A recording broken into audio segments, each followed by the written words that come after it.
सबसे विराट जनतंत्र जगत का आ पहुंचा। हाँ, नमस्कार। न्यूज लेटर के साथ हाजिर हूं मैं राकेश रंजन। बातें कड़वी है मगर सच्ची है। जब मैं बार बार कहता हूं कि सिर्फ बिहार को बदलने की बात करने से बात नहीं बनेगी, बिहार की जो असल बीमारी है उसकी पहचान करनी होगी और फिर उसका समुचित उपचार करना होगा।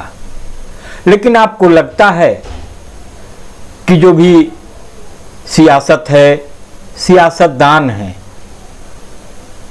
चिंता का जिनका भी जो भी स्तर हो, बातें जितनी बड़ी बड़ी कर लें, लेकिन क्या उन्हें बिहार की असल बीमारी की पहचान है या फिर यूं कहे कि वे बीमारी की पहचान करना चाहते भी हैं या नहीं। अगर ऐसा नहीं होता तो सियासत से लेकर आम हलकों में या मीडिया में बिहार की असल बीमारी की चर्चा की जगह इस बात की चर्चा नहीं होती कि क्या राहुल गांधी राजद से नाराज हैं, प्रशांत किशोर कितना भी दम लगा ले उनकी बिहार में दाल नहीं गलने वाली है, तेजस्वी का तो अब भगवान ही मालिक। भाजपा जदयू की दोस्ती बदस्तूर कायम है। इस बार नीतीश का मुख्यमंत्री बनना बहुत मुश्किल है। भाजपा मुख्यमंत्री की कुर्सी इस बार अपने कब्जे में लेगी तो लेगी। आज जो प्रमुख खबरें चली बिहार में, वो खबरें क्या थी कि भाजपा के कार्यालय में एनडीए के घटक दलों की बैठक हुई। ये उनका काम है, सियासत से उनकी रोजी रोटी चलती है, ये सियासी पार्टियां हैं, तो सोते जागते उठते बैठते सियासत साधने का जो एक सूत्रीय एजेंडा है उस पर काम होता है। तो जैसा कि आज भी हुआ, भाजपा के राजधानी पटना स्थित प्रदेश कार्यालय में एनडीए के घटक दलों की बैठक हुई। इसमें नीतीश कुमार की पार्टी जदयू की ओर से केंद्रीय मंत्री ललन सिंह, कार्यकारी राष्ट्रीय अध्यक्ष संजय झा, अन्य मंत्रीगण भी शामिल हुए। भाजपा के भी दिग्गज नेता थे। चर्चा चुनाव पर हुई, साझा अभियान पर हुई, अन्य रणनीति पर हुई और सबसे बड़ी चर्चा इस बात पर कि 24 अप्रैल को जो प्रधानमंत्री नरेंद्र मोदी बिहार आने वाले हैं, दरभंगा के बाद मधुबनी में जो उनका कार्यक्रम होना है उसे किस तरीके से सफल बनाया जाए।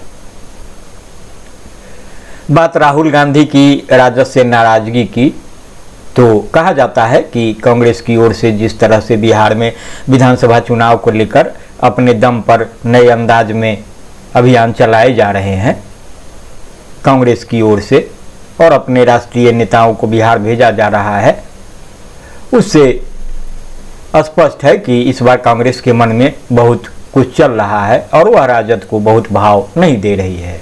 इतना ही नहीं, जानबूझकर वह तेजस्वी के सीएम पेश होने के मसले को भी टाल रही है। अब ऐसी सोना जोड़ी तो यूँ हो ही नहीं सकती। तो बताया यह भी जा रहा है कि राजद के रवैये से राहुल गांधी नाराज हैं। एक दौर था कि लालू प्रसाद की चाहत कांग्रेस के लिए आदेश होती थी, मगर अब कांग्रेस के वर्तमान रुख से ऐसा नहीं लगता। खबर यह भी बताई जा रही है कि राहुल गांधी के इशारे पर लालू प्रसाद के समधी को कांग्रेस के अति पिछड़ा प्रकोष्ठ के अध्यक्ष पद से हटा दिया गया है। उनकी जगह स्वर्गीय शरद यादव के करीबी नेता को अध्यक्ष बना दिया गया है। इससे लालू के समधी खासे नाराज हैं। जाहिर है लालू परिवार को भी यह अपमानजनक ही लग रहा होगा। तो अपमान लालू जी का हुआ है, हटाए उनके समधी गए हैं। एंट्री शरद यादव के करीबी नेता की हुई है, हटाने वाली कांग्रेस है। इसमें आम जनता कहाँ है? बहरहाल जो मैंने शुरुआत की बातें कड़वी है मगर सच्ची है। आप देखेंगे कि बिहार में असल समस्या क्या है। आप संजीदा होकर दोहराएंगे तो मुझे यकीन है कि आपको बहुत मुश्किल नहीं होगी। आप याद करिए कि शिक्षा के क्षेत्र में वर्ष 2003 में शिक्षा मित्र की बहाली से जो प्रपंच शुरू हुआ आज तक जारी है। जब गुणवत्तापूर्ण शिक्षक की बहाली ही नहीं होगी तो गुणवत्तापूर्ण शिक्षा आएगी कहाँ से? इसके पहले भी 1990 से शिक्षकों की बहाली की जो स्थिति रही है और उसके पूर्व भी कांग्रेस राज में शिक्षक बहाली में चले जातिवाद और भाई भतीजावाद किसी से छिपा नहीं। नतीजे में प्राथमिक से लेकर उच्च और उच्चतर शिक्षा व्यवस्था बदहाली के गर्त में है। पोषण योजना ने अकेले शिक्षकों का जो मनोबल तोड़ा है उसकी भरपाई तो संभव ही नहीं है। जो असल चीज शिक्षा है वह कहाँ है? शिक्षा व्यवस्था वोट बैंक साधने, बेरोजगारी दूर करने और चुनाव जीतने का अभिकरण बना हुआ है। विश्वविद्यालय में शैक्षणिक माहौल ध्वस्त है, भ्रष्टाचार चरम पर है, रोजगार परक शिक्षा के नाम पर BCA, BBA, MBA है, जिसके नाम पर पढ़ाई कम वसूली ज़्यादा है। शिक्षा मित्र की चर्चा समझ जाइए। प्राथमिक शिक्षा के हालात पर बात करना बेमानी है। बाकी नेताओं के पास जादू की छड़ी है जो चुनाव के ठीक पहले वो इस पर जोरदार बहस करते नजर आते हैं। ही चुनाव खत्म होता है सब ठंडे बस्ते में चला जाता है। अब बात करेंगे तो कन्हैया कुमार की खासी चर्चा हो रही है बिहार में। कहा जा रहा है कि राहुल गांधी कन्हैया कुमार को आगे कर बिहार में पुनर्जीवन हासिल करना चाहते हैं, पुराना वजूद हासिल करना चाहते हैं। विश्लेषण तरह तरह के, कन्हैया कितने सफल होंगे नहीं होंगे बहुत आसान नहीं है। तो जो बात करेंगे तो आप देखेंगे कि जब कन्हैया कुमार जी अध्यक्ष थे तो एक बार भी बिहार के पलायन पर उन्होंने बात की। प्रशांत किशोर को देखेंगे तो बातें बड़ी बड़ी, लेकिन वही जो निष्कर्ष है प्रशांत किशोर वाली, तो प्रशांत किशोर बने हुए हैं। बाकी को आप देखते जाइए, सुनते जाइए। तो एक खास विश्लेषण के साथ हाजिर हूं। संजीदगी से सुनिएगा, गुनिएगा और प्रतिक्रिया जरूर दीजिएगा। बिहार के लोगों के पलायन पर कन्हैया कुमार ने पदयात्रा की, लंबे भाषण दिए। फिर पटना में कल ही मतलब 11 अप्रैल को जो उनकी पदयात्रा थी उसका समापन हो गया। जाहिर है वे बेरोजगारी की बात कर रहे थे, पलायन की बात कर रहे थे। आप प्रशांत किशोर को देखेंगे तो बहुत बड़े रणनीतिकार हैं, देश दुनिया को समझने की बात करते हैं, प्रधानमंत्री बनाते हैं, मुख्यमंत्री तो उनके दाएं बाएं हाथ का खेल है। तो वो जब दावा कर रहे हैं कि बिहार में सत्ता पलट कर रहेंगे और बदलाव दिखेगा चतुर्दिक, तो क्या बदलाव दिखेगा मुझे नहीं पता। लेकिन जो मैं कन्हैया कुमार की बात कर रहा हूं तो कन्हैया कुमार की पदयात्रा खत्म हो गई। जाहिर है उन्होंने मेहनत की है, तो अब उम्मीद करते होंगे कि शिक्षा और रोजगार के लिए राज्य से बाहर जाने को मजबूर बिहार की युवा उन्हें सिर आंखों पर बिठा लेंगे और अगला विधानसभा चुनाव इसका गवाह बनेगा।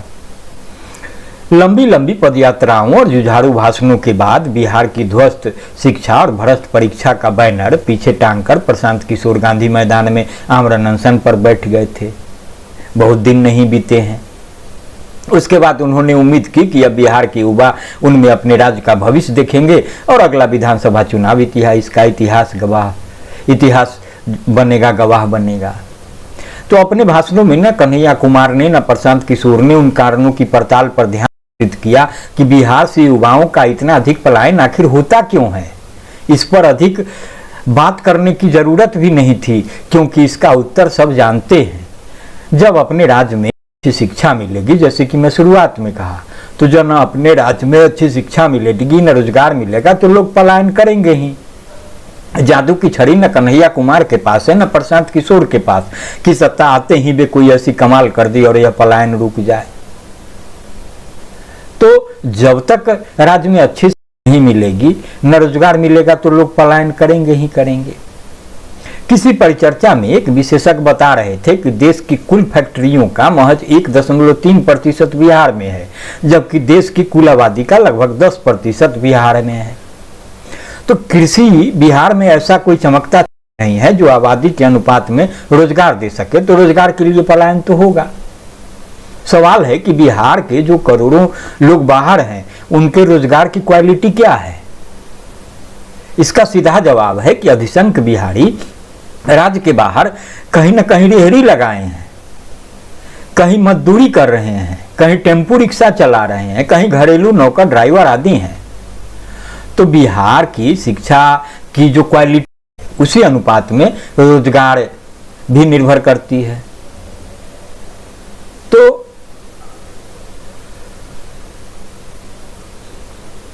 मैंने कहा ना, रोजगार की क्वालिटी पर ही पारिश्रमिक की क्वालिटी भी निर्भर करेगी। तो जितने लोग रोजगार के लिए बाहर जाते हैं, उनमें 95% से भी अधिक लोग निहायत पारिश्रमिक पर हार तोड़ मेहनत करते हैं और इस तरह के शोषण और अपमान को झेलते हैं। कुछ एक प्रतिशत ही बिहारी अन्य राज्यों में अधिकारी हैं, प्रोफेसर हैं, इंजीनियर हैं, या जिन्हें व्हाइट कॉलर जॉब कहते हैं, उनमें है। तो बिहार की सबसे बड़ी समस्या पलायन नहीं है, नौकरी नहीं है, शिक्षा की क्वालिटी का अभाव है।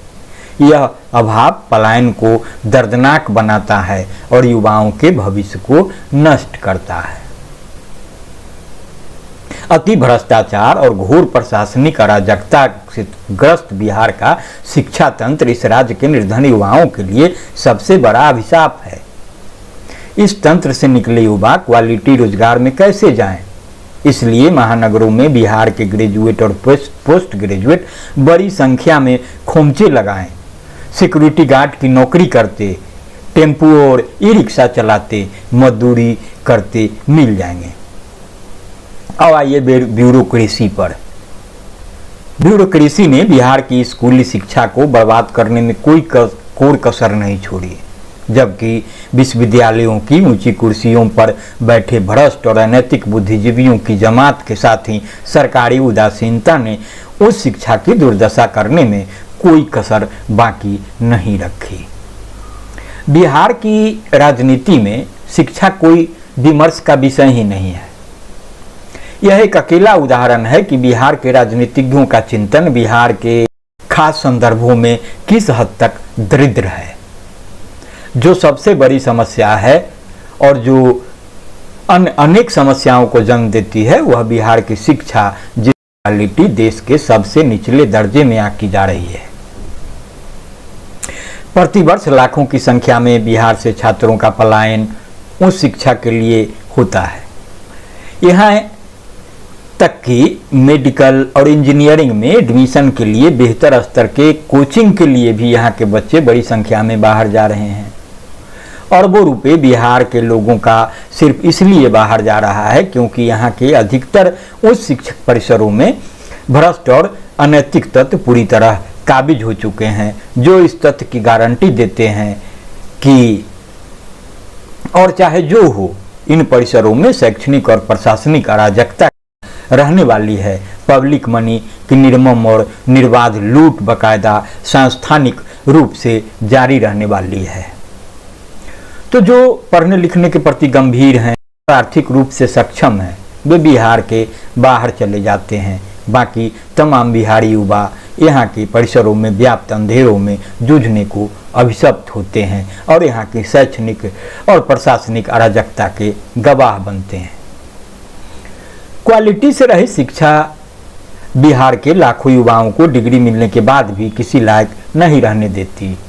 अगर वे रोजगार के लिए महानगरों में पलायन करते हैं तो उनके रोजगार और पारिश्रमिक की क्वालिटी क्यों और कैसे बेहतर हो सकती है, यह बड़ा सवाल है। बिहार के राजनीतिज्ञों के लिए बिहार की शिक्षा और इससे जुड़े सवाल कोई खास मायने नहीं रखते, लेकिन प्रशांत किशोर ने तो ध्वस्त शिक्षा बैनर टांग कर आंदोलन शुरू किया था। फिर क्या हुआ? उस दिन के बाद से उन्होंने शिक्षा पर, इसके तंत्र की दुर्दशा पर कभी कोई उल्लेखनीय चर्चा तक नहीं उठाई।